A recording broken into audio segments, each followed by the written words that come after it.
Hey, fire movement.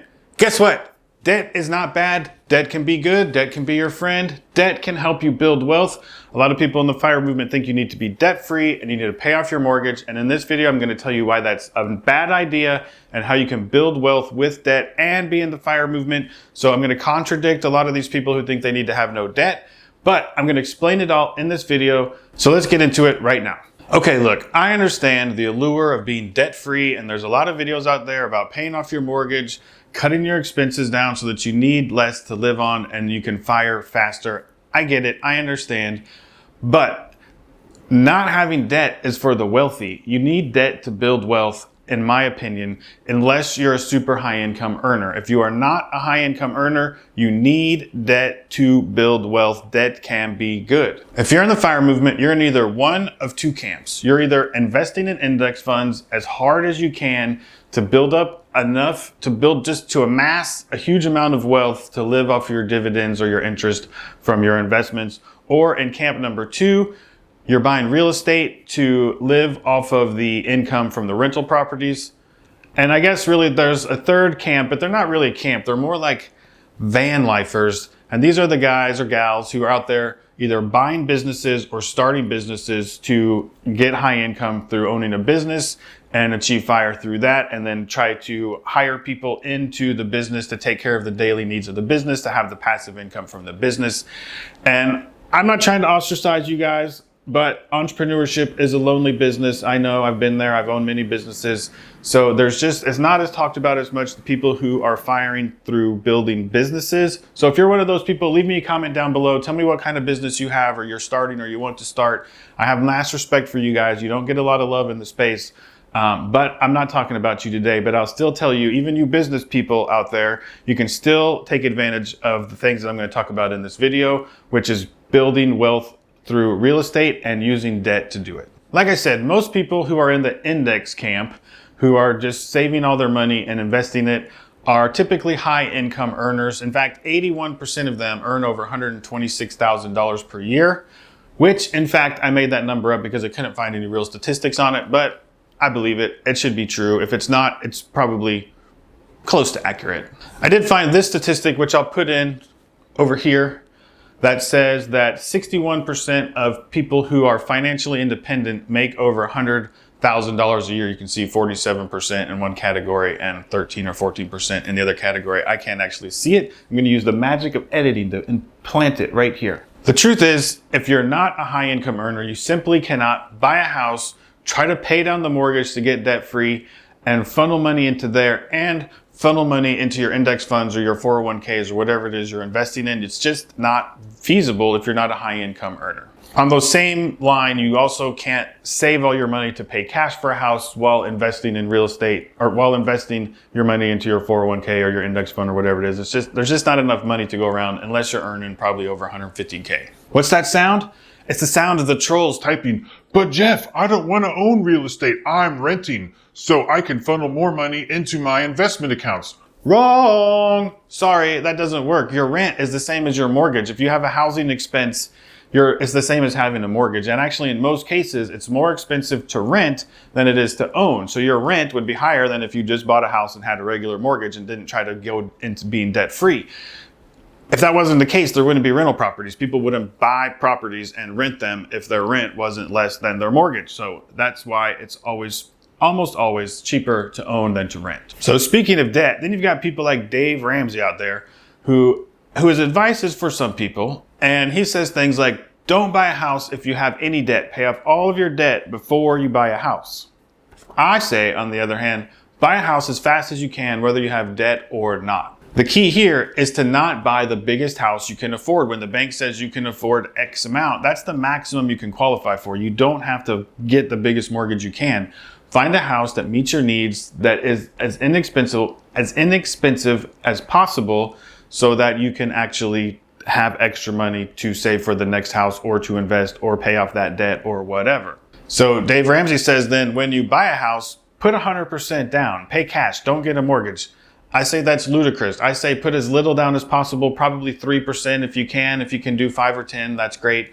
But buy it with as little of your own money as possible. And I'll get more into the numbers on this a little bit farther down in the video. Dave Ramsey also says if you have to get a mortgage, get a 15-year mortgage so you have the highest payment possible to get it paid off faster. I say get a 30-year mortgage so you have the lowest possible payment so you can save more money to buy another house, which again, we'll get into the numbers in a minute. You see, here's the thing. Dave Ramsey gives advice to people who are bad with money, who are trying to fix a problem. And I give advice to people who are good with money, who are trying to build wealth. So if you have money problems, if you don't know how to save money, you have bad credit, you have a bunch of consumer debt, you bought a Lambo and you can't figure out how to pay it off, go watch Dave Ramsey. If you don't have problems with money and you're good with money and you're trying to build wealth, that's what I'm here for. You see, that's why they call it personal finance. It's all personal to everyone. My advice isn't going to fit for everyone, just like Dave Ramsey's advice isn't going to fit for everyone. But you can take pieces of his, pieces of mine, pieces of Graham Stephan or anybody else you're watching. But that's the key also, is you need to watch probably more than just my channel. Be sure you subscribe to my channel and be sure you give it a big thumbs up if you're liking this content so far so that more people can see it and I can continue making it. But you're going to need to learn from 3 or 4 different people. And that is really the key to the personal finances, figuring out what bits and pieces you can take out of what other people are saying and apply to yourself to make you get to where you're going faster. Let's dig into some numbers so I can show you exactly what I'm talking about, how the numbers work, how debt is not only can be good, but is essential to building wealth. And I'm going to show you how to do it through obviously buying real estate. That's my gig over here on this channel. And let's talk about getting into your first property. If you have your first property, just bear with me because we're going to get into how it kind of leads into your second property and then how quickly that can get you to financial independence. And then maybe down the road, you can start paying. Being debt-free can be a goal, but it's after you've already built wealth. So let's show you how to build the wealth and then show you when I think you should start paying the debt off after you've accumulated a certain amount of wealth. Okay, I do have some notes in my hand now, so you might see me looking down because as good as I am with the numbers, I still need to look at the numbers a little bit for the sake, and I'm gonna scoot over here a little bit so that I've got room to put numbers up over here. Okay, so if you're looking to buy your first house, this could also qualify for your second house, the same advice, but let's just say you're about to buy your first house and you're super smart and you've watched my other videos and you know that the best thing to do is to buy a duplex. So let's say you get a $250,000 duplex and you put 3% down, that's $7,500. Let's say you've got an interest rate of 3.5%. That gives you a principal and interest payment of $1,088. Okay, let's say where you're buying property, your real estate taxes are 1%. That's another $2,500. And let's say your insurance is going to run you another $2,000 a year. So that's $4,500 divided by 12 is an additional $375. Add that on to the $1,088 of your principal, and your PITI, your principal, interest, taxes, insurance payment is $1,463. Okay, so let's assume that you shopped around, you found a good deal, and the 1% rule applies. So for rentals, and so in this duplex, that would mean that market rent for both sides of the duplex would be $2,500 because you paid $250,000, 1% of $250,000, $2,500, split $2,500 in half. That's $1,250 per side of the duplex that should be market rent.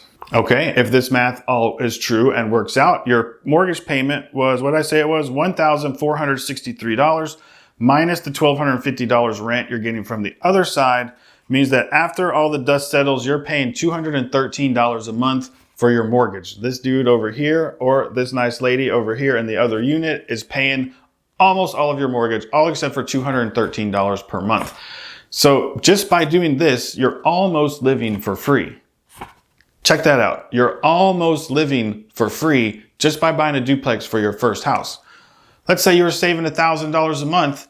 This dude's paying $1,200. So your rent, if you were renting this house, you would have been renting it for $1,250. Now you're paying $213. So you actually have an extra $1,000 you could be saving every month. So if you were already saving $1,000 a month, now you should be saving $2,000 a month. That's basically $25,000 a year you're socking away into your savings account. Boom! Boom! That is the power of debt. Boom! Boom! That is the power of debt.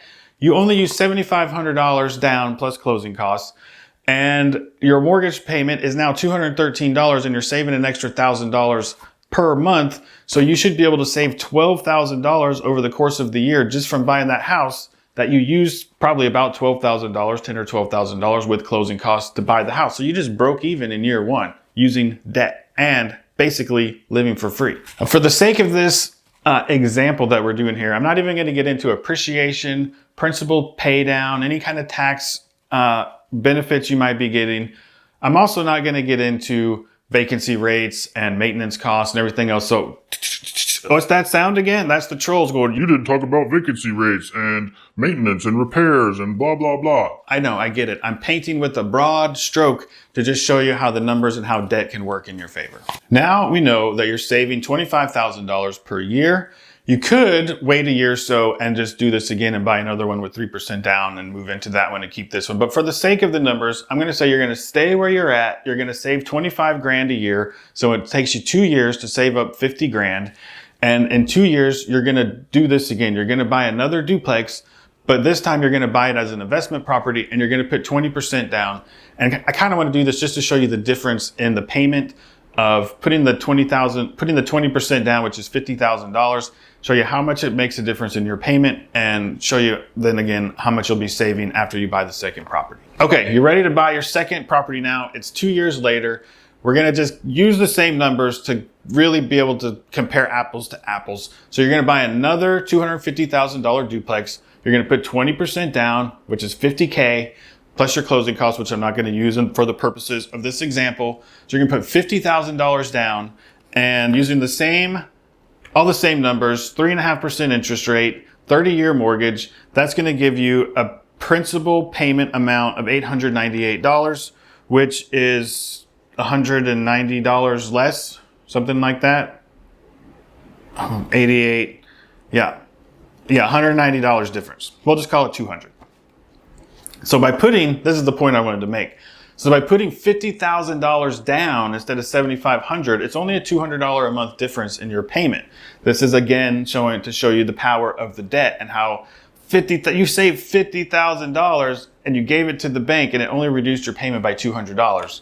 But this is the game. This is how we do it. You have that equity built in there, and starting to build some equity into your real estate portfolio makes it safer down the road if the market dips, if you have vacancies, if there's some sort of really weird world pandemic or something that, who knows, that would never happen, right? And people don't pay their rents or something. The more equity you can have into your properties as soon as possible, the better off you'll be in the case of some sort of emergency or catastrophe or whatever.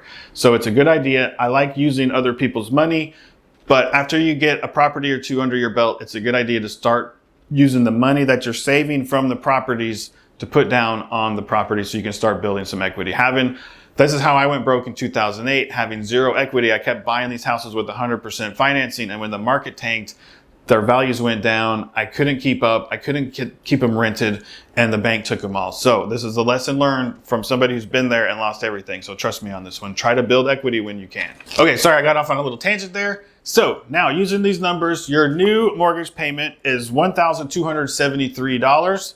And let's keep using the 1% rule. You bought a $250,000 duplex. So you're getting $2,500 a month in rent. So $2,500 minus $1,273 is $1,227. So now you got $1,227 of cash flow coming in off of this property. Okay, $1,200 a month coming in cash flow from property number 2, plus you're living for free and you're saving that extra $1,000 a month that you're not paying on your rent.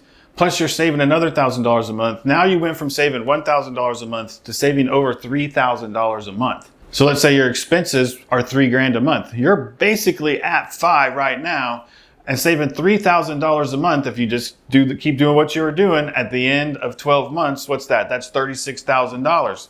So now instead of waiting 2 years to buy your next property, you can do it in about 14, 15 months. I didn't do the math, but that seems about right. So you can see how it can kind of snowball and get faster and easier with every property that you buy as you're getting more rental income coming in. So 18 months, you buy another one, then you got 32, 40. So imagine, we'll just make the numbers real easy. So after you've got 4 of these babies, each making $1,200 a month, that's $4,800 a month of cash flow coming in, and you're living for free. If your expenses were $3,000 a month, you're well into financial independence. This is where you can pull the plug on going to a 9-to-5 job or you can keep working the job and keep saving more and more and more money. If you're in your 20s or your 30s, you could accomplish this easily by 30, 35 years old. So even you could probably, if you started when you were 20, you could probably do this by 25, 26, 27 years old. There's no need to quit working at that point. If you're making $50,000, $60,000 a year, you're making, if you've got 4 properties, you're making 4,800. Let's just call that 5,000. That's 50. That's 60 grand plus 60 grand that you're making at your job. You could be saving over $120,000 a year. This is the point where you can start paying cash for more houses. You can start paying down the debt that you have. You're to a place now where you're financially independent. You have more than enough money to cover your bills. This is where you can start paying some of that debt down. I recommend doing it like on one property at a time to get them down to 0. Because otherwise, as you just keep paying all 4 of them down a little bit at a time, it doesn't really do anything for freeing up cash flow. Once you get one mortgage all the way gone, then you free up that cash flow. This is the point where becoming debt-free can be and is a good new strategy. But at this point, you've built wealth. You've got 4 income producing properties plus the one you're living in. So you got 5 properties, all worth $250,000. That's $1.2 million. In assets. That's not your net worth because you have to deduct off the mortgages. After you start paying these down and you can get 1 or 2 of them free and clear, it's a really good feeling. And trust me, like I said, when I went broke in 2008 and the bank took all of my properties away, when I bought my 5th house after going broke, I paid cash for it. And it was a really good feeling to know that I had a property that no one could ever take away from me. I guess technically they could if I didn't pay my taxes, but I'm not that dumb. But that no one could really ever take away from me, and that I always will have that property, or I could pull more money out of it. If I needed money, I could refinance it. So it is really good. It's a good feeling to have some properties owned debt free. So I'm not saying it's a bad idea. I'm just saying it's a strategy for after you've already built wealth. So I hope this was kind of a good eye opener for people in the FIRE movement who think you have to pay off your mortgage as quickly as possible, and that there's more than one way to skin a cat. I've built up all of my real estate portfolio. I'm starting to invest in stocks and index funds now. So if you bought stocks and index funds and you're reached financial independence, you could also start to buy some real estate now. And this is a good strategy to diversify. Like, I know I've just had tunnel vision: buy a house, save all the money I can, buy another house, save all the money I can, buy another house, save all the money I can, until I'm at the place where I'm now. I actually want to buy one more house, but I'm kind of splitting the money that I'm making between going into investing in index funds and the stock market and saving to buy the next house. So I think after I have one more house, I'll be well into where I need to be to feel comfortable without working. And then I'm going to start taking the money that I make off of my rental properties and I'm going to split it into investing and paying down mortgages. So being debt free is a great goal, but not in the beginning. Build wealth, become debt free, travel down that FIRE path. And don't forget, my FIRE movement is financial independence, recreational employment, because it's not about retiring as soon as you can. It's about reaching financial independence so that you can get recreational employment, which could be taking care of your rental properties. It could be moving to a Caribbean island like I did and getting my real estate license and selling real estate somewhere really cool and awesome and fun, or having a YouTube channel, or working for a charity, or breeding dogs, or whatever it is your passion project is. Reach financial independence and you can do it. Thanks for watching. Please hit the thumbs up button if you like this, if you found value, and if you haven't subscribed to the channel, do that. Thank you. See you in the next one.